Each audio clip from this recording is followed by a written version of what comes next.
everyone fine. ಯಾರಾದರೂ ಒಂದಷ್ಟು ಜನ ರಾಜಕಾರಣಿಗಳು ಒಂದು ರಾಜ್ಯದಲ್ಲಿ ತೀವ್ರ ರಾಜಕೀಯ ಸನ್ನಿವೇಶಗಳಿದ್ದಾಗ ವಿದೇಶ ಪ್ರವಾಸಕ್ಕೆ ಹೋದಾಗ ಸಹಜವಾಗಿ ಒಂದಷ್ಟು ಬೆಳವಣಿಗೆಗಳಾಗ್ತವೆ. ಒಬ್ಬರು CM ವಿದೇಶ ಪ್ರವಾಸಕ್ಕೆ ಹೋಗಲಿಕ್ಕೆ ಇದೇ ಹಿಂದಿನ ಸರ್ಕಾರದಲ್ಲಿ ಹೆದರ್ಕೊಳ್ತಾ ಇದ್ದರು. ಒಂದು ಮಂಡಿ ಆಪರೇಷನ್ ಆಗಬೇಕಾಗಿತ್ತು ಅವ್ರಿಗೆ, ಮುಂದೆ ಒಂದು ಮಂಡಿ ಆಪರೇಷನ್ ಆಗಬೇಕಾಗಿತ್ತು. ಯಾರೋ ಸಜೆಸ್ಟ್ ಮಾಡಿದರು ಅಂತ ಕಾಣುತ್ತೆ, ವಿದೇಶದಲ್ಲಿ ಹೋಗಿ ನೀವು ಮಂಡಿ ಆಪರೇಷನ್ ಮಾಡಿಸ್ಕೊಬಿಡಿ, ಒದ್ದಾಡ್ತಾ ಇದ್ದೀರಿ, ಕುಂಟ್ತಾ ಇದ್ದೀರಿ ನೀವು ಅಂತ ಹೇಳಿದಾಗ ಅವಾಗ ಎಂಥ ಟರ್ಮಾಯಿಲ್ ಸನ್ನಿವೇಶ ಇತ್ತು ರಾಜಕಾರಣದಲ್ಲಿ ಅಂತ ಹೇಳಿದ್ರೆ, ಅಪ್ಪಿ ತಪ್ಪಿ CM ಏನಾದರೂ ಅಮೆರಿಕಾಗೋ ಇಂಗ್ಲೆಂಡ್ಗೋ ಹಾರಿದ್ರು ಅಂದರೆ ಇಮ್ಮಿಡಿಯೇಟ್ಲಿ CM ಚೇಂಜ್ ಆಗಿಬಿಡೋರು. ಅಂಥ ಸನ್ನಿವೇಶ ರಾಜ್ಯದಲ್ಲಿತ್ತು. ನಿಮಗೆ ಗೊತ್ತಿರಲಿ, ಆ ವ್ಯಕ್ತಿ ಅಲ್ಲಿಗೆ ಹೋಗೋದೇ ಇಲ್ಲ, ಫಾರಿನ್ಗೆ ಹೋಗೋದೇ ಇಲ್ಲ ರೀ. ಅವರು ಇಲ್ಲೇ ಆಪ್ರೇಷನ್ ಮಾಡಿಸ್ಕೊಂಡ್ಬಿಡ್ತಾರೆ. ಅದು ಏನಾದರೂ ಆಗಿಬಿಡಲಿ, ನಾನು ಇಲ್ಲೇ ಇದ್ದು. ಆನಂತರ ಆ ಮಂಡಿ ಆಪ್ರೇಷನ್ಗೆ ಹೋದಾಗ ಅವ್ರಿಗೆ ಗೊತ್ತಾಗಿದ್ದೇನು ಅಂತ ಹೇಳಿದ್ರೆ, ಅವ್ರಿಗೆ ಹಾರ್ಟ್ನಲ್ಲೂ ಕೂಡ ಸ್ವಲ್ಪ ಬ್ಲಾಕೇಜಸ್ ಇತ್ತು ಅಂತ ಟ್ರೀಟ್ಮೆಂಟ್ ಅದಕ್ಕೂ ತೊಗೊಂಡ್ರು. ಅದೇ ರೀತಿ ರಾಜಕೀಯದಲ್ಲಿ ಈಗ ಒಂದು ಕಡೆ ಮುಡಾ ಹಗರಣ ಕೇಳಿ ಬರ್ತಾ ಇದೆ, ಇನ್ನೊಂದು ಕಡೆ ವಾಲ್ಮೀಕಿ ಹಗರಣ ಕೇಳಿ ಬರ್ತಾ ಇದೆ. ಇಂತಹ ಸಂದರ್ಭದಲ್ಲಿ ಅಮೆರಿಕಾ ಗುಮ್ಮ ರಾಜಕಾರಣದಲ್ಲಿ ಕಾಡ್ತಾ ಇದೆ. ಇದು ಅಮೆರಿಕಾಗೂ ವಾಲ್ಮೀಕಿ ಹಗರಣಕ್ಕೂ ಮುಡಾಗೂ CMಗೂ ಏನಪ್ಪ ಸಂಬಂಧ ಅಂತ ನೋಡಿದ್ರೆ, 2019 ಆದಂತೆ ಈ ಬಾರಿಯೂ ಕೂಡ ಒಂದು ಮ್ಯಾಜಿಕ್ ಆಗಿಬಿಡುತ್ತಾ ಅಂತ. ಅವತ್ತಿಗೆ HDK, ಈಗ DK. ಅಮೆರಿಕಾ ಪ್ರವಾಸದ ಸೈಡ್ ಎಫೆಕ್ಟ್ಗಳಿವು. ಅಮೆರಿಕಾ ಪ್ರವಾಸದ ಸೈಡ್ ಎಫೆಕ್ಟ್ಗಳು ಶುರುವಾಗ್ಬಿಟ್ಟಿದೆ. ಅವತ್ತಿಗೆ HDKಗೆ, ಈಗ DKಗೆ. 2019 ಆಪರೇಷನ್ ಕಮಲ ಎಫೆಕ್ಟ್ ಇತ್ತು.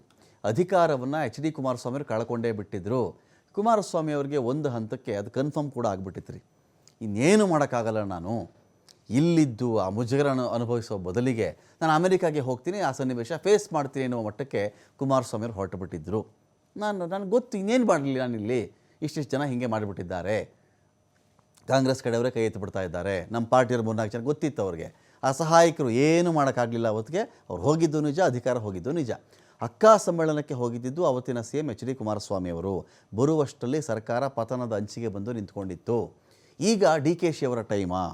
ಅಮೆರಿಕಾದಲ್ಲಿ ಸದ್ಯ ಠಿಕಾಣಿ ಹೊರಟಿರೋದು DCM DK ಶಿವಕುಮಾರ್ ಅವರು. ಏನು ಅಂತ ನೋಡಿದ್ರೆ, ನೋಡಿ, ಟ್ರಿಪ್ದೊಂದು ನೆಪ ಇದೆ. ಅಮೆರಿಕಾದಲ್ಲಿ ಕೂತ್ಕೊಂಡೇ DK ಶಿವಕುಮಾರ್ ಅವರು ರಾಜಕೀಯ ದಾಳಗಳನ್ನು ಹೆಣಿತಾ ಇದ್ದಾರೆ, ಉರುಳಿಸ್ತಾ ಇದ್ದಾರೆ ಅಂತ ಮಾತಿದೆ. ನೇರವಾಗಿ ರಾಹುಲ್ ಗಾಂಧಿ ಅವ್ರನ್ನೇ ಮೀಟ್ ಮಾಡಿಬಿಟ್ಟಿದ್ದಾರೆ DK ಶಿವಕುಮಾರ್ ಅವರು. ಎಲ್ಲಿ? ಅಮೆರಿಕಾದಲ್ಲಿ. DK ಶಿವಕುಮಾರ್ ಒಂದು ಕಡೆ ಈ ಥರದ್ದು ಮೀಟಿಂಗ್ ಮಾಡ್ತಾ ಇದ್ದಾರೆ. ಮುಡಾದ ಸುಳಿಯಲ್ಲಿ ಸಿಕ್ಕಾಕೊಂಡಿರೋದು ಮುಖ್ಯಮಂತ್ರಿಗಳು.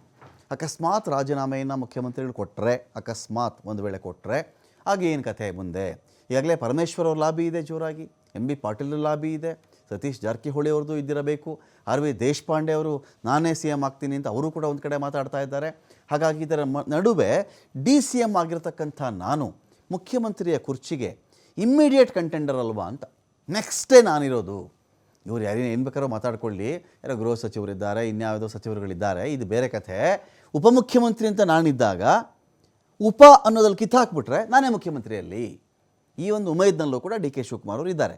ಫ್ಯಾಮಿಲಿ ಟ್ರಿಪ್ನ ನೆಪದಲ್ಲಿ ಡೈರೆಕ್ಟಾಗಿ ರಾಹುಲ್ ಗಾಂಧಿ ಬಳಿಯೇ ಇಲ್ಲಿ ಮಾತುಕತೆ ಮಾಡಿದ್ದಾರೆ DK ಶಿವಕುಮಾರ್ ಅವರು.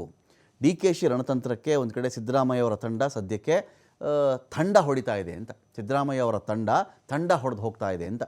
ಗೃಹ ಸಚಿವ ಪರಮೇಶ್ವರ್ ಪರ ನಿಂತ್ಕೊಂಡಿದ್ದಾರೆ AICC ಅಧ್ಯಕ್ಷ ಮಲ್ಲಿಕಾರ್ಜುನ್ ಖರ್ಗೆ ಅವರು. ಆದರೆ ಪರಮೇಶ್ವರ್ ಅವರು ಆಗಲಿ ಅಂತ. ಅಕಸ್ಮಾತ್ ರಾಜೀನಾಮೆ ಕೊಡ್ತಕ್ಕಂಥ ಪ್ರಮೇಯ ಬಂದರೆ ಸಿದ್ದರಾಮಯ್ಯ ಅವರು ಕೂಡ ತಂತ್ರವನ್ನು ಮಾಡ್ತಾರೆ. ಸತೀಶ್ ಜಾರಕಿಹೊಳಿ ಅಥವಾ MB ಪಾಟೀಲ್ ಇವ್ರ ಪರವಾಗಿ ಸಿದ್ದರಾಮಯ್ಯ ಅವರ ಲಾಬಿ ಇದೆ. ನೀವು ಇಲ್ಲಿ ಏನು ಬೇಕಾದರೂ ಮಾಡ್ಕೊಳ್ಳಿ, ನಾನು ಡೈರೆಕ್ಟಾಗಿ ಹೈಕಮಾಂಡ್ ಲೆವೆಲಲ್ಲಿ ರಾಹುಲ್ ಗಾಂಧಿ ಅವರೊಂದಿಗೆ ಮಾತಾಡ್ತೀನಿ ಅಂತ ಹೇಳಿ DK ಶಿವಕುಮಾರ್ ಅವರು ಆ ಪಟ್ಟನ್ನು ಹಿಡಿತಾ ಇದ್ದಾರಾ? ಕಾರಣ ಇದೇ ಎಲೆಕ್ಷನ್ನು, ವಿಧಾನಸಭಾ ಎಲೆಕ್ಷನ್ ಹೋದ ವರ್ಷ ಎಲ್ಲ ಮುಗಿದಿತ್ತಲ್ಲ, ಆ ಟೈಮ್ನಲ್ಲಿಯೂ ಕೂಡ ಮುಖ್ಯಮಂತ್ರಿ ಪಟ್ಟಕ್ಕೆ ಎಲ್ಲರಿಗಿಂತ ಹೆಚ್ಚಿನ ಲಾಬಿ ಮಾಡಿದವರೇ DK ಶಿವಕುಮಾರ್. ಇವತ್ತಿನ ಕಂಟೆಂಡರ್ಸ್ ಯಾರಿದ್ದಾರೆ ಅವ್ರ ನಡುವೆ ನಾವು ಚೆಕ್ ಮಾಡಿಕೊಂಡಾಗ DK ಶಿವಕುಮಾರ್ ಪಟ್ಟು ಹಿಡಿದಿದ್ದರು. ಒಂದು ಗೋಲ್ಡನ್ ಬಾಕ್ಸ್ನಲ್ಲಿ ಮತದಾನ ಆಯಿತು, ಡೆಲ್ಲಿಗೆ ತೊಗೊಂಡು ಹೋದರು, ಅಲ್ಲಿ ಚೆಕ್ ಮಾಡಿಕೊಂಡ್ರು, ಒಂದಷ್ಟು ಕಂಡೀಷನ್ಗಳನ್ನು ಹಾಕ್ಕೊಂಡ್ರು ಅಂತ ಹೇಳ್ತಾರೆ. ಇವತ್ತುವರೆಗೂ ಆ ಕಂಡೀಷನ್ಗಳು ಗೋಪ್ಯವಾಗಿದೆ. ಸಿದ್ದರಾಮಯ್ಯನವ್ರಿಗೆ ಅರ್ಧಾವಧಿ, DKಶಿ ಅವ್ರಿಗೆ ಅರ್ಧಾವಧಿ ಅಂತ ಕೆಲವು ಮೂಲಗಳು ನಮಗೆ ಹೇಳಿದ್ವು. ನಾನು ಅದನ್ನು ಕನ್ಫರ್ಮ್ ಮಾಡ್ತಾ ಇಲ್ಲ, ಹಾಗೇ ನಡೆದಿದೆ ಅಂತ ನಾನು ಹೇಳ್ತಾ ಇಲ್ಲ, ನನ್ನ ಬಳಿ ಸಾಕ್ಷಿ ಇಲ್ಲ. ಅದಕ್ಕೆ ಕೆಲವು ಮೂಲಗಳು ಆ ಥರದ್ದು ಹೇಳಿವೆ, ಇವರೊಂದು ಅರ್ಧ ಅವರೊಂದು ಅರ್ಧ ಹಂಚ್ಕೊಳ್ತಾರೆ ಅಂಥೇಳಿ. ಇದೀಗ ಆ ಸೂತ್ರಕ್ಕೂ ಕಟ್ಟು ಬಿದ್ದು ಇವತ್ತಿನ ಸನ್ನಿವೇಶವನ್ನು ಬಳಸ್ಕೊಂಡು ಡೈರೆಕ್ಟಾಗಿ ರಾಹುಲ್ ಗಾಂಧಿ ಅವರನ್ನೇ DK ಶಿವಕುಮಾರ್ ಅವರು ಮೀಟ್ ಮಾಡಿದ್ದಾರಾ? ಸಿದ್ದರಾಮಯ್ಯನವರು ಒಂದು ವೇಳೆ ರಾಜೀನಾಮೆ ಕೊಟ್ಟರು ಸಾಕಷ್ಟು ಷರತ್ತುಗಳನ್ನು ಹಾಕ್ತಾರೆ, ಹಾಗೆ ಅಂತೂ ಎದ್ದು ಬರಲ್ಲ ಅವರು. ಜೊತೆಗೆ MLC ಆಗಿರ್ತಕ್ಕಂಥ ಮಗ ಯತೀಂದ್ರನಿಗೂ ಸರ್ಕಾರದಲ್ಲಿ ಒಂದು ಅವಕಾಶ ಕೊಡಿ ಅಂತ ಕೂಡ ಕೇಳ್ತಾರೆ. ಆ ದಾಳವನ್ನು ಉರುಳಿಸ್ತಾರೆ ಅವರು. ಈಗಾಗಲೇ 2-3 ಬಣ ಆಗಿಬಿಟ್ಟಿದೆ. 135 ಶಾಸಕರಿರ್ತಕ್ಕಂಥ ಕಾಂಗ್ರೆಸ್ ಪಾರ್ಟಿ. ಸಿದ್ದು ಬಣ ಕೂಡ ರಾಜಕೀಯದಲ್ಲಿ ಇದೀಗ ಆ್ಯಕ್ಟಿವ್ ಆಗಿದೆ. ಇಲ್ಲಿ ಪರಮೇಶ್ವರ್ ಅವರು ಆ್ಯಕ್ಟಿವ್ ಆಗಿದ್ದಾರೆ. ಹಾಗಾಗಿ ಪ್ರಬಲ ಆಕಾಂಕ್ಷಿ DK ಶಿವಕುಮಾರ್ ಅವರು ಒಂದು ಕಡೆ ರಾಹುಲ್ ಗಾಂಧಿ ಅವರೊಂದಿಗೆ ಮಾತುಕತೆ ನಡೆಸಿದ್ದಾರೆ. ಹಾಗಾಗಿ ಅವರು ಒಂದು ದಾಳವನ್ನು ಇಲ್ಲಿ ಉರುಳಿಸ್ತಾ ಇದ್ದಾರೆ.